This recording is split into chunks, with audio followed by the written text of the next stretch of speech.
Don't kick it.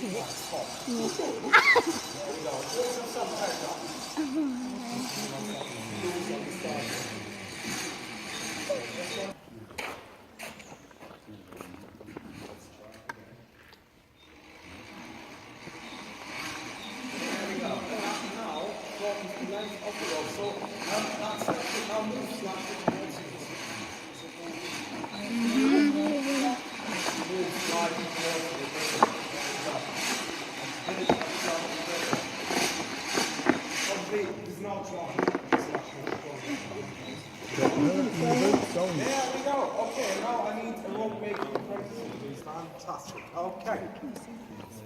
You're doing all the artwork now. Okay, next step is we have to get everything off the pin. Get the eye on top of it and then put the pressure back on. And if you just turn that anti-clockwise for me. Yeah, that's it. Perfect. Fantastic. Thank you very much. You put some effort in there. And thanks to your hard work, look, I'm just moving the top in. Spins here on this side, which is already rolled. Fantastic.